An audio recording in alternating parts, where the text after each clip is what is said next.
শাইইন Zinatun feel ওয়ারা Zinatul মারই তামামিল আদাবি আজ খোদা খাহি মে তৌফিকে আতা বেআদব মাহরুম গাশত আজ ফজলে রব। আল্লাহর বান্দা দাঁড়া গেল, দাঁড়া যাওয়ার পর এই আল্লাহর বান্দা দেখতে বলে ভাই আমার কি বলবেন, আমার সময় নাই। আল্লাহর বান্দা বলে এই ভাই আপনার ব্যাপারে পয়গম্বর রহমাতুল লিল আলামিন আসরের নামাজের সময় আপনার জন্য জান্নাতি সুসংবাদ দিয়েছে।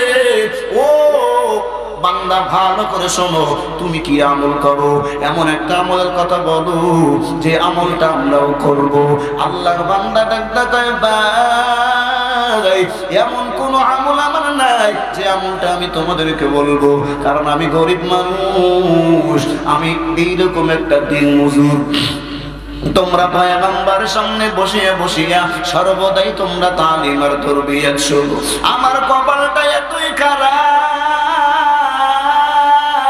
আমি পয়গম্বরের সামনে বসিয়া তালিম আর তরবিয়ত শুনতে পারি না। এরে আল্লাহর বান্দা আমি তো কোন সময় পয়গম্বরের সামনে ভালোভাবে বসতে পারি না। আল্লাহর বান্দা কথাগুলা বলে আর ডাকতে বলে ভাই আমি তো পয়গম্বরের সামনে বসার সুযোগ পাই না, আমি কি আমল করব এমন কোন আমল আমার জানা নাই। আল্লাহর বান্দা কথাগুলা বললেন আর ডাকতে বলে না এমন কোন আমল আপনার আছে যে আমলের বরকতে আল্লাহ পাক আপনারে জান্নাতে বলেছেন। আল্লাহর বান্দা ডাকতে বলে ভাই আমি আপনার বাড়ির একটু মেহমান হতে চাই। আল্লাহর বান্দা বলেন মেহমান হতে পারবেন, তবে আপনাকে আমি ভিআইপি ভাবে আপ্যায়ন করতে পারবো না, ভিআইপি ভাবে আদর দিতে পারবো না। এরে আল্লাহর বান্দারা ও যুবক ভাই, আল্লাহর বান্দা চলে গেলেন। হযরত মাসউদ রাদিয়াল্লাহু তাআলা ওনার বাড়ির মেহমান হয়ে গেলেন। মেহমান হওয়ার পর আল্লাহর বান্দা তাকাইয়া তাকাইয়া দেখেন উনি তো এইভাবে আমাদের মতো তাহাজ্জুদ গুজার না, উনি তো আমাদের মতো এইভাবে আওয়াবিনও পড়ে না, কোরআন তেলাওয়াত করে আবার কোন সময় করে না, উনি জিকির করেন আবার মাঝে মধ্যে করেন না, এইভাবে 2 দিন 3 দিন আল্লাহর বান্দা দেখলেন। দেখার পরে ডাকতে বলে ভাই আমি আপনার বাড়ির মেহমান হব না, আমারে ছুটি দেন। আল্লাহর বান্দা মেহমান থেকে বড় ওইভাবে ছুটি নিয়ে আল্লাহর পয়গম্বরের সামনে আসার জন্য ওনার কাছ থেকে বিদায় চান।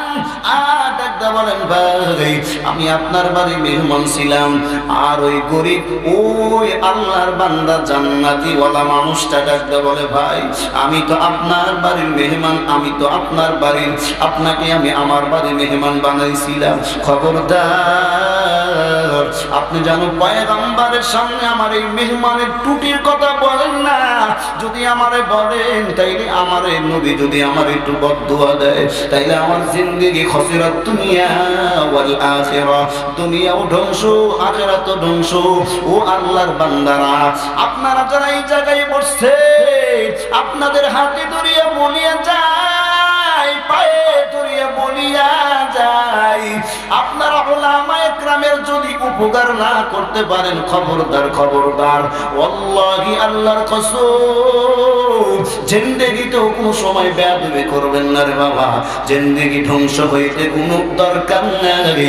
একজন উলামায়ে কেরামের বদদুয়া আপনার জন্য যথেষ্ট হয়ে যাবে। মানুষ কি দাম থাকবো, মানুষ রাস্তায় হাত ধরে বার করে দেয়, হ্যাঁ দাম টাম নাই, আসলে পোশাকের কোনো দাম নাই। আল্লামা আইনুদ্দিন রহমাতুল্লাহি আলাইহি অথবা দারুল উলুম দেওবন্দ মাদ্রাসার কমরউদ্দিন সাহেব রহমাতুল্লাহি আলাইহি দামাত বারাকাতুহু হযরত একটা কথা বলছিলেন যে একটা জায়গায় পোশাক নিয়ে আমি ওয়াজ করতে গেছি, তো পোশাক নিয়ে যাওয়ার পরে দেখলাম মানুষ দাম দেয় না, মানে কেরা প্রধান বক্তা কেরা দ্বিতীয় বক্তা এর কোনো ভেদাভেদ নাই, ভেদাভেদ নেই, মানে কোনো সম্মানে চা দিতেছে বিস্কুট দিতেছে। আপনারা আবার মানুষের হুজুর যারা তারা আবার মাইন্ড করেন না যে হুজুর আমাদের বলেছেন জি না, এখানে আলহামদুলিল্লাহ অনেক সম্মান হয়েছে, আলহামদুলিল্লাহ জাযাকুমুল্লাহ, আল্লাহ পাক মাদ্রাসার দিন দিন তারা কি দান করে জোরে বলেন আমিন। তো পোশাকের এইরকম করে মানে যখন সময় এসে স্টেজে গেছে যাওয়ার পর বয়ান করছে, সবাই তো কান্না, সবাই তো চোখে পানি আসছে, দিলে লাগছে, এক একটা কথা বন্ধুকে গুলির মতো দিলে লাগছে। লাগানো পরে ঘরে আসছে, ওরে সুবহানাল্লাহ, কি খাবার, 10 রকমের আইটেম দিচ্ছে, আঙ্গুর, ফল, সবেদা, জবেদা, যা আসছে মনে করেন বিএপি ফল ফ্রুট দিয়ে সামনে এরকম দিয়ে রাখছে। তো দিয়ে রাখলে উনি না খাইয়া সব ফলগুলো এরকম ভাবে পোশাকের সাথে মাখায় দিচ্ছে। তো হুজুর আপনি খানা খাবেন না? কয় না, তো আমি খানা খাবো না। কেন? কয় না, আমি খানা খাবো কেমনে? আপনারা তো আমার পোশাকের মূল্যায়ন করছেন, আমার তো মূল্যায়ন করেননি। এই খানা এখন আমার পোশাকের জন্য হয়েছে, আমি একটু বক্কর শক্ত পোশাক পরছি, আমার চেনছে যে আপনারা প্রধান বক্তা, আগে তো চেনেননি, এই জন্য এখন আমার পোশাকের আমার কোনো দাম নেই, পোশাকের দাম, এই খাবার আমি খাবো না, পোশাক খাবো, সবটুকু খাবার পোশাকে মাখাইছে। এটাই হলো আল্লাহ বড় একটা বিশেষত্ব। এই যে ভাই, অনেকে মনে করে কাঁটা পাঞ্জাবির কি দাম আছে, গোলগাল জাম্পা জুব্বা করবো, এরপরে মনে করেন যে একটা বিয়ে হাবা খাবা করবো, ব্যাস বক্তার দাম বেড়ে দেবো। দাম বাড়াবার জন্য আসেনি, আল্লাহ পাক যেন এখানে সবার দাম বাড়ায়, সর্বোপরি মাহফিলের দাম যেন আল্লাহ পাক বাড়ায় দেয়, মহব্বতের বলে আমিন। ভাই এখানকার একটা আমিন যদি আল্লাহর দরবার কবুল হয়, তাহলে লাভ না লস? কি কোন আপনারা, লাভ না লস? তাহলে সবাই এখানে আমিন আমিন বলে যাবো তো ইনশাআল্লাহ। আল্লাহ পাক কবুল করুন, জোরে বলে আমিন। আমি কোরআনে হাকিম থেকে 19 নম্বর পারা, পৃষ্ঠা নম্বর 9, আল্লাহ সূরাত আশ-শুআরা, এখান থেকে আমি একটা আয়াতে কারিমা তেলাওয়াত করেছি, শেষ আয়াতের বিশেষ অংশ তেলাওয়াত করেছি। পয়গম্বরের অসংখ্য অমিবানী হাদিস থেকে আমি হাদিস পাঠ করেছি। মুক্তাসার আকারে কথা বলবে, পরে দোয়া হবে ইনশাআল্লাহ। দুনিয়াতে আমরা যারা দুনিয়াতে চলাফেরা করি, আমাদের যে যানবাহনে আমরা চলাফেরা করি, যানবাহন হয়তো বা মোটর বাইক হতে পারে, সিএনজি হতে পারে, অটো হতে পারে, সবারই একটা মেশিন আছে, ভিতরে একটা ইঞ্জিন থাকে। কথা বলেন ঠিক না? ইঞ্জিন। তো আমাদের ভিতরেও আল্লাহ পাক একটা ইঞ্জিন দিয়ে রাখছেন। ওই ইঞ্জিনটার নাম হলো কল, অন্তর, দিল। আপনার যেই অটোর হাইসিওতে সিএনজি আরো একটু দ্রুত যায়। কথা বলেন ঠিক না? ঠিক। সিএনজির হাইসিওতে মোটর বাইক আরো দ্রুত যায়, এর হাইসিওতে আবার প্রাইভেট কার আরো দ্রুত যায়, প্রাইভেট কারের হাইসিওতে আবার আরো দ্রুত যদি চলে, তাহলে আপনার আকাশপথ, হেলিকপ্টার, এরপরে আপনার আর উড়োজাহাজ, বিমান, প্লেন, রকেট, এগুলো আরো দ্রুত যায়, কারণ তাদের ইঞ্জিন আরো শক্তিশালী। কি কথা ঠিক না? ভালো করে শুনেন, আইলে জেলে আলোচনা নাই, অবসলা নাই, আমি যা বলবো আপনি একটু দিল দিয়ে শুনবেন। শুধু আমার আশা রাখলাম, আমি আশা রাখলাম ইনশাআল্লাহ ইখলাসের সাথে শুনবেন। ইখলাসের দাম আছে, কারণ দুনিয়াতে 114টা সূরা আল্লাহ পাক কোরআনের ভিতরে দিয়েছেন। সব সূরার নাম শুরুতে বা মাঝে বা শুরুতে বা শেষ প্রান্তে আল্লাহ পাক দিয়েছেন, কিন্তু কুল হু আল্লাহ সূরার ভিতরে সূরার নামটা যে ইখলাস, এটা কোনোদিন আপনারা হাতায় তালাশ করে পাইবেন না। কথাটা ঠিক না? কারণ এর বিশেষত্ব হলো ইখলাস দেখা যায় না। ইখলাস এটা ঠোঁটের ব্যাপার না, এটা অন্তরের ব্যাপার।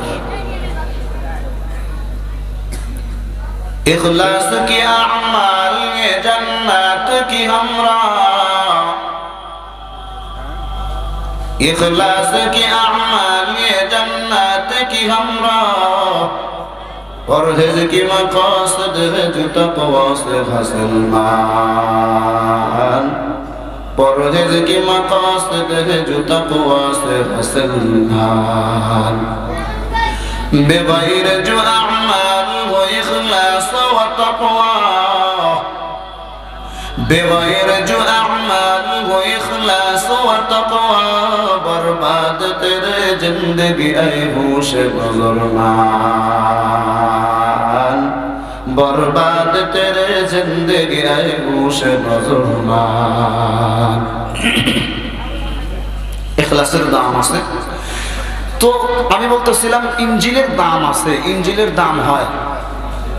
আর যার হাইসিয়ত, যার শক্তি বেশি, এই মেশিনটার শক্তি যত বেশি, যেই যানবাহনের ইঞ্জিনের শক্তি যত বেশি তত তার দ্রুতগামী যায়, তত সেই তার তুলনায় অগ্রগামী বেশি হয়। তো আল্লাহ পাক বলেন, বান্দা দুনিয়াতে দেখা যাবে কার এই ভিতরে আমি আল্লাহ পাক একটা ইঞ্জিল দিয়েছি। আল্লাহর নবী বলেন, قال النبي صلى الله عليه وسلم إن في الجسد لمضغة إذا صلحت صلح الجسد كله وإذا فسدت فسد الجسد كله ألا وهي القلب أو كما قال النبي عليه الصلاة والسلام। আমার আপনার ভিতরে একটা কলব আল্লাহ পাক দিচ্ছেন,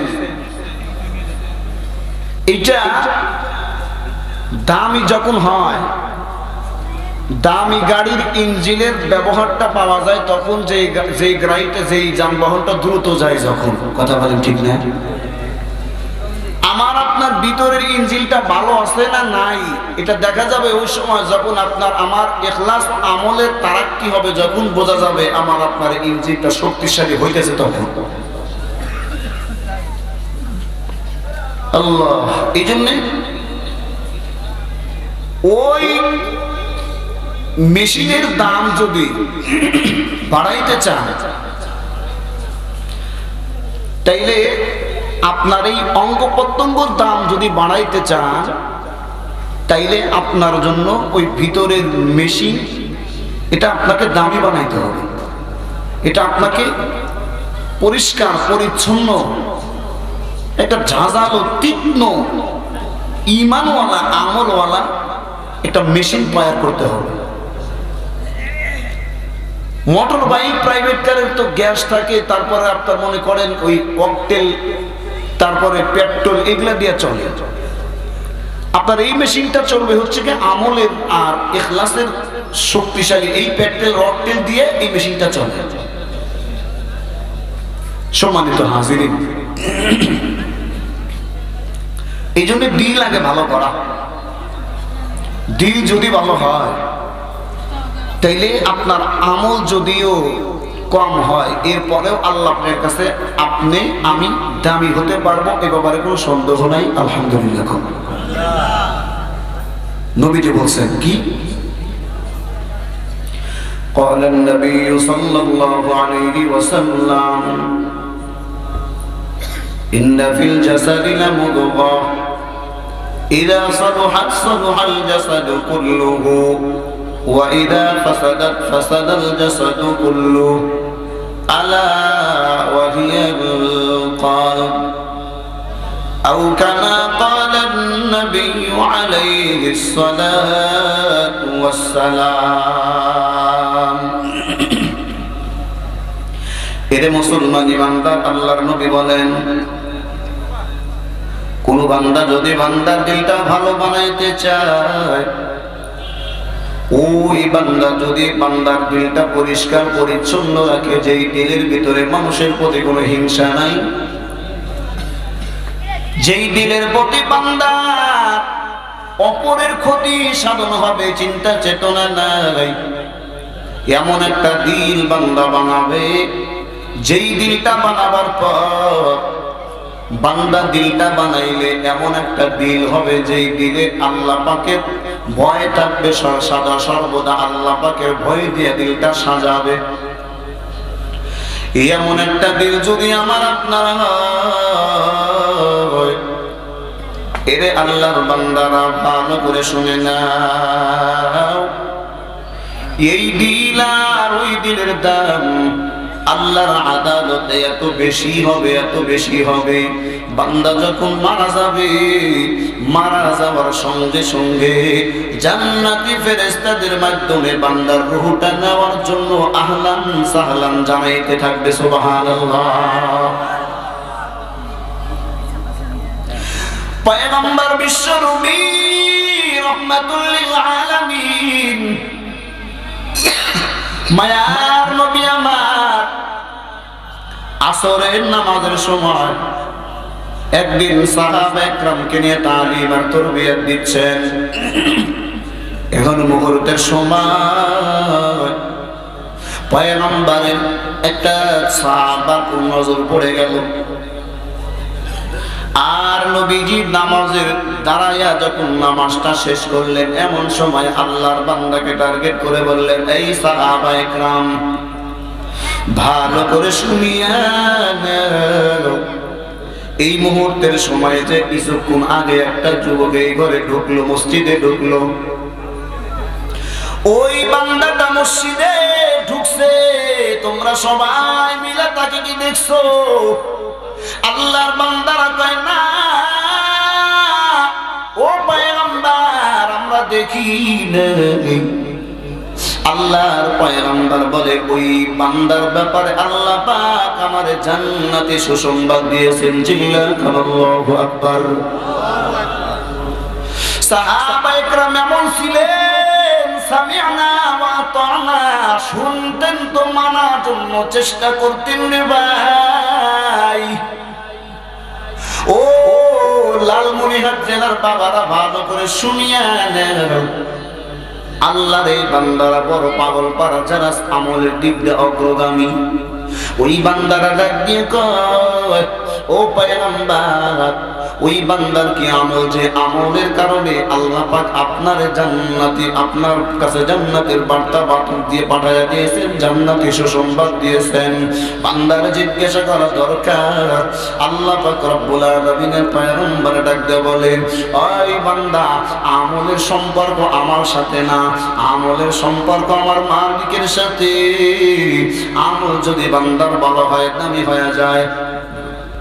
ওই বান্দাগুলা কথা শোনার পরে একজন দাঁড়ায় গেলেন, হযরত মাসউদ রাদিয়াল্লাহু তাআলা আনহু দাঁড়ায়া ওই বান্দা ডাকতে বলে, পয়গম্বর, আমি কি একটু বান্দারে জিজ্ঞাসা করতে পারি, ওই বান্দার আমল ভালো না খারাপ, কি আমল করেন একটু জিগাইবো নাকি? আল্লাহর পয়গম্বর মায়ের নবী রাহমাতুল লিল আলামিন ওনারে ডাকতে বলে, মাসউদ, তুমি জিগাইতে পারো, অসুবিধা নাই, আমি অনুমতি দিলাম। আল্লাহর বান্দা মাগরিবের নামাজের সময় আল্লাহর বান্দা আবার যখন মাগরিবের নামাজ পড়ার জন্য আসছে, আসার পর ওই বান্দা নামাজ শেষ করিয়া সালাম বিনিময় করিয়া সালামটা ফিরাবার পর আল্লাহর বান্দা যখন বাহির হওয়া যাবার লাগছে, এমন সময় আল্লাহর বান্দা পিছন থেকে গিয়ে বলে, ভাই আপনি একটু দাঁড়ান, আপনার সাথে একটু আমরা কথা বলতে চাই। আল্লাহর বান্দা দাঁড়ায় গেল। দাঁড়ায় যাওয়ার পর এই আল্লাহর বান্দা দেখতে বলে, ভাই আমার কি বলবেন, আমার সময় নাই। আল্লাহর বান্দা বলে, এই ভাই, আপনার ব্যাপারে পয়গম্বর রাহমাতুল লিল আলামিন আসরের নামাজের সময় আপনার জন্য জান্নাতি সুসংবাদ দিয়েছে। ও বান্দা, ভালো করে শোনো, তুমি কি আমল করো, এমন একটা আমলের কথা বলো যে আমলটা আমরাও করব। আল্লাহর বান্দা ডাকতে কয়, এমন কোন আমল আমার নাই যে আমলটা আমি তোমাদেরকে বলবো, কারণ আমি গরিব মানুষ, আমি এইরকম একটা দিন মজুর। তোমরা পয়গম্বরের সামনে বসিয়া বসিয়া সর্বদাই তোমরা তালিম আর তারবিয়ত শুনো। আমার কপালটা এতই খারাপ, আমি পয়গম্বরের সামনে বসিয়া তালিম আর তারবিয়ত শুনতে পারি না। এরে আল্লাহর বান্দা, আমি তো কোন সময় পয়গম্বরের সামনে ভালোভাবে বসতে পারি না। আল্লাহর বান্দা কথাগুলা বলে আর ডাকতে বলে, ভাই আমি তো পয়গম্বরের সামনে বসার সুযোগ পাই না, আমি কি আমল করব, এমন কোন আমল আমার জানা নাই। আল্লাহর বান্দা কথাগুলা বললেন আর ডাকতে বলে, না এমন কোন আমল আপনার আছে যে আমলের বরকতে আল্লাহ পাক আপনারে জান্নাতে বলেছেন। আল্লাহর বান্দা ডাকতে বলে, ভাই আমি আপনার বাড়ির একটু মেহমান হতে চাই। আল্লাহর বান্দা বলেন, মেহমান হতে পারবেন, তবে আপনাকে আমি ভিআইপি ভাবে আপ্যায়ন করতে পারবো না, ভিআইপি ভাবে আদর দিতে পারবো না। এরে আল্লাহর বান্দারা, ও যুবক ভাই, আল্লাহর বান্দা চলে গেলেন। হযরত মাসউদ রাদিয়াল্লাহু তাআলা আনহু ওনার বাড়ির মেহমান হয়ে গেলেন। মেহমান হওয়ার পর আল্লাহর বান্দা তাকাইয়া তাকাইয়া দেখেন উনি তো এইভাবে আমাদের মতো তাহাজ্জুদ গুজার না, উনি তো আমাদের মতো এইভাবে আওয়াবিনও পড়ে না, কোরআন তেলাওয়াত করে আবার কোন সময় করে না, উনি জিকির করেন আবার মাঝে মধ্যে করেন না। এইভাবে 2 দিন 3 দিন আল্লাহর বান্দা দেখলেন। দেখার পরে ডাকতে বলে, ভাই আমি আপনার বাড়ির মেহমান হব না, আমার ছুটি দেন। আল্লাহর বান্দা মেহমান থেকে বড় ওইভাবে ছুটি নিয়ে আল্লাহ পয়গম্বরের সামনে আসার জন্য ওনার কাছ থেকে বিদায় চান। আর ডাকতে বলেন, ভাই আমি আপনার বাড়ির মেহমান ছিলাম, আর ওই গরিব ওই আল্লাহর বান্দা জান্নাতি ওয়ালা মানুষটা ডাকতে বলে, ভাই আমি তো আপনার বাড়ির মেহমান, আমি তো আপনার বাড়ির, আপনাকে আমি আমার বাড়ির মেহমান বানাইছিলাম, খবরদার আপনি জানো পয়গম্বরের সামনে আমার এই মেহমানের টুটির কথা বলেন না। যদি আমারে বলেন তাইলে আমারে নবী যদি আমার একটু বদদুয়া দেয় তাইলে আমার জিন্দেগি খসিরাত দুনিয়া ওয়াল আখিরা, দুনিয়াও ধ্বংস আখিরাতও ধ্বংস। ও আল্লাহর বান্দারা, আপনারা যারা এই জায়গায় বসছে আপনাদের হাতে ধরিয়া বলিয়া যায়, পায়ে ধরিয়া বলিয়া যায়, আপনারা উলামায়ে কেরামের যদি উপকার না করতে পারেন খবরদার খবরদার, ওয়াল্লাহি আল্লাহর কসম জিন্দেগিতেও কোনো সময় বেয়াদবি করবেন না রে বাবা। জিন্দেগি ধ্বংস হইতে কোনো দরকার নাই, একজন উলামায়ে কেরামের বদদুয়া আপনার জন্য যথেষ্ট হয়ে যাবে। ওরে আল্লাহর বান্দারা, আপনাদের হাতে ধরিয়া বলিয়া যায়, আল্লাহর বান্দা যখন পয়গম্বরের সামনে আসবে আর ওই বাড়িওয়ালা ডাক দেয়া কয়, আই ভাই আপনি তো আমার বাড়ির মেহমান, আমি আপনার সাথে কতই বেয়াদবি করেছি, বেয়াদবি যদি করে থাকি আমারে মাফ করবে, আপনাকে তো আমি ভিআইপি ভাবে আদর আপ্যায়ন করতে পারি নাই। লিকুল্লি শাইইন জিনাতুন ফিল ওয়ারা জিনাতুল মারই তামামিল আদাবি আজ খোদা খাহি মে তৌফিক আতা বেআদব মাহরুম গাশত আজ ফজল রব। কারণ কেন বেয়াদবি করবেন? বেয়াদবি এমন একটা জিনিস, বেয়াদবি এমন একটা বদ আমল,